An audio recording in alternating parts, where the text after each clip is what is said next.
Je suis spirituelle et pourtant j'ai assisté à une messe et j'ai adoré. Aujourd'hui, ça va être un mix entre storytelling et conseils. Je vais parler des signes et de mon appel intérieur qui ont fait que je me suis rendue à la messe et également de cette première expérience, pourquoi j'ai pleuré.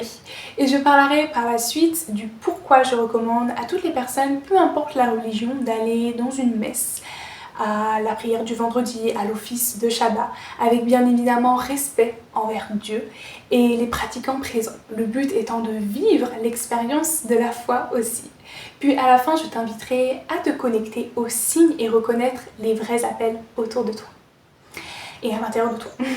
Je précise que cette vidéo n'est pas un appel envers quelconque religion ou même la spiritualité. Tu es libre et la meilleure manière de vivre sa vie est de manière intuitive.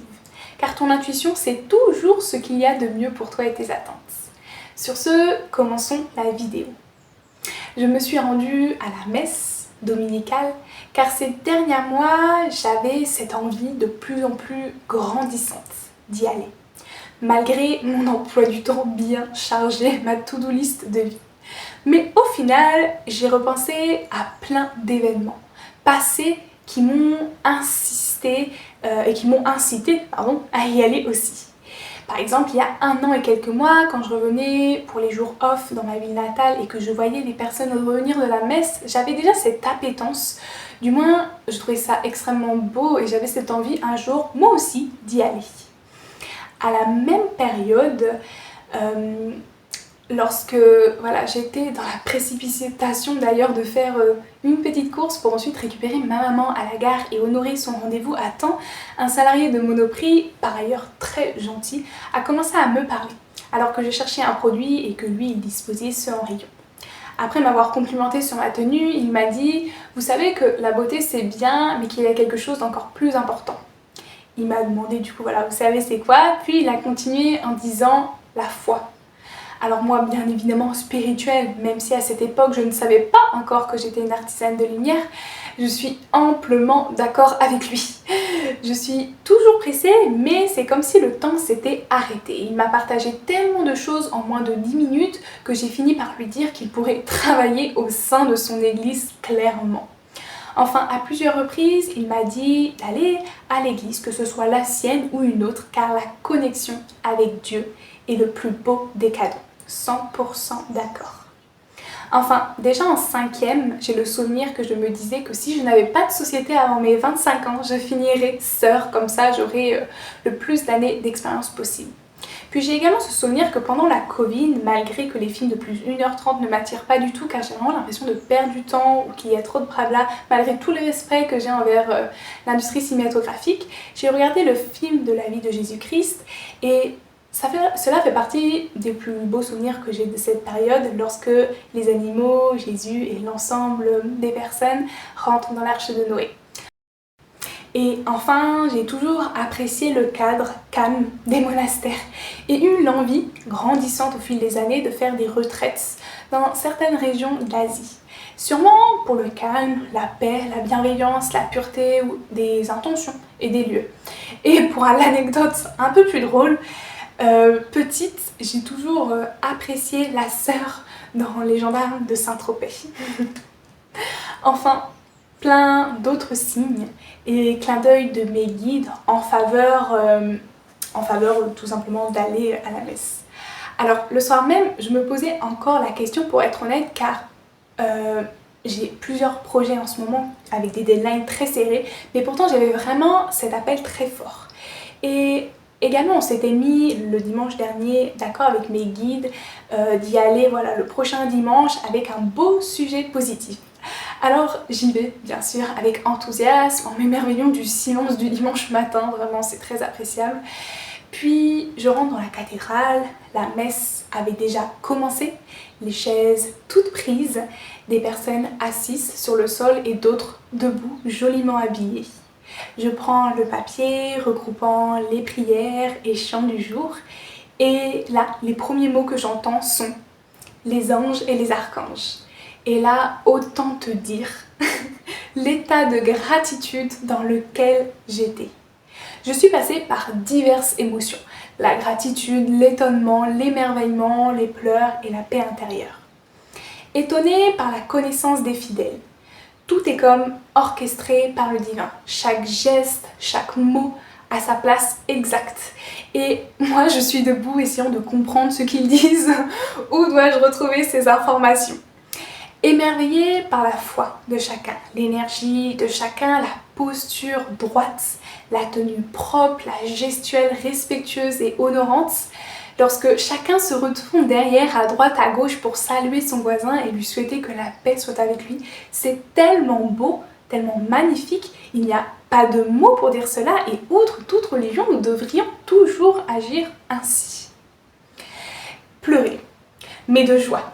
Face à ce rassemblement de foi, ces prières, ces chants vibratoires, cette architecture sainte, c'est un moment où le temps s'arrête, où la vibration est haute et la musique divine. Pleurer de joie, de paix, d'extase, c'est se libérer et s'apaiser. Et cela devrait nous être appris à l'école, que pleurer, c'est se libérer. Comme un nuage, nous accumulons des émotions, des énergies, des ondes, et quand il y en a trop, cela doit sortir. Alors la pluie, comme les larmes, deviennent un moyen de libération, elle nettoie, purifie, ramène à l'équilibre. Et enfin, la dernière émotion est la paix intérieure, la béatitude, clairement, par la vibration et l'énergie du lieu et de chaque personne priant. Ma cathédrale fait partie d'un vortex 2 et au niveau de l'autel, un vortex 3. Et dans ta ville, tu as forcément un monument sacré ou un environnement naturel où la vibration est plus élevée, l'énergie pure, sainte, saine. Je te mets la carte en description des lieux en France qui ont été référencés et répertoriés par des énergéticiens et d'autres professionnels qui vaut vraiment le coup d'être consultés, que ce soit pour ta ville actuelle ou pour des destinations vacances good vibes garanties.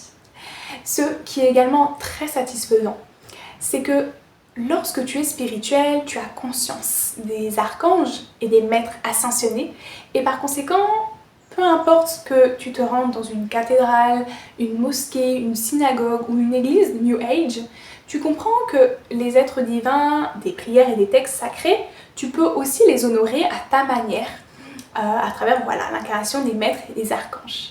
D'ailleurs, une anecdote révélatrice, chaque religion reconnaît les archanges.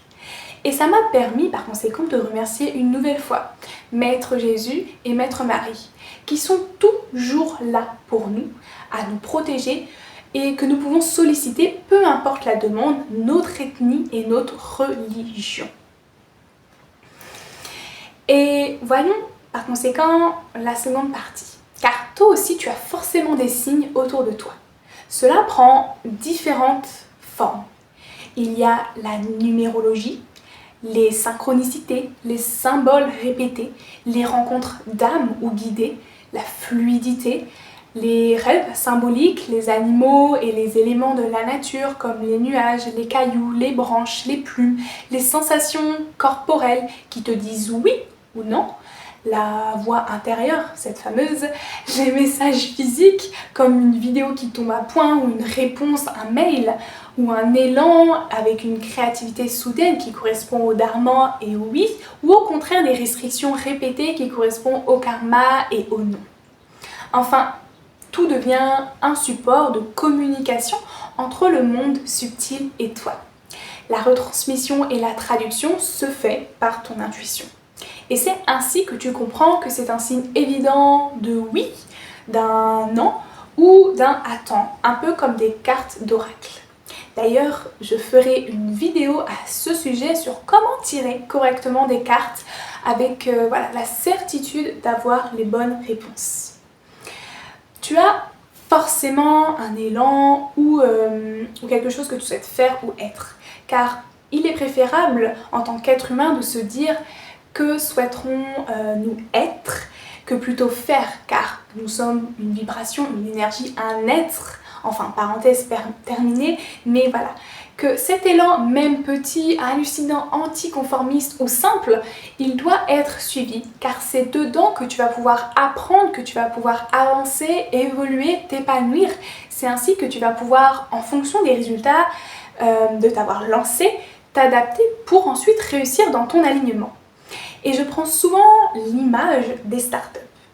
Ils ont une idée, ils se lancent. Et après, ils s'adaptent en fonction des résultats, du marché, de l'évolution, pour ensuite peaufiner du mieux que ce soit à travers la vérité, la réalité physique, pour réussir leur projet avant une entrée en bourse ou je ne sais quoi qui correspondrait en l'occurrence pour la métaphore à l'abondance et les bénédictions du Dharma.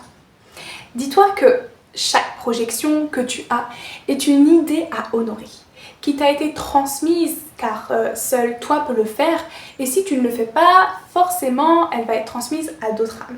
Et plus tard tu diras « Ah tiens, j'avais déjà eu cette idée bien auparavant ». Parce qu'il n'y a pas de hasard, l'idée doit être implémentée et si une personne ne le fait pas, alors elle sera transmise à un autre groupe ou à une autre âme.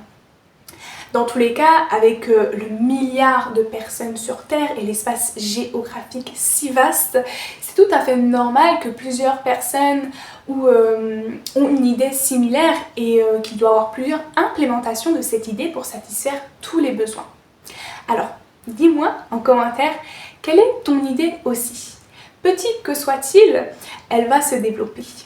Et si tu souhaites un environnement bienveillant et propice à ta croissance, à ton alignement, j'ai créé une communauté présente sur mon site web qui s'appelle Aligné, où chaque mois il y a un live et chaque semaine des exercices de visualisation, de méditation, de mantra, enfin plein de conseils et d'activités, de tips, de questions-réponses exclusifs pour te réaliser et t'épanouir de manière simple, saine et gratuite. Sur ce, je te souhaite une excellente journée, de suivre tous les cailloux qui sont présents autour de toi et te dis à tout de suite en commentaire. À bientôt!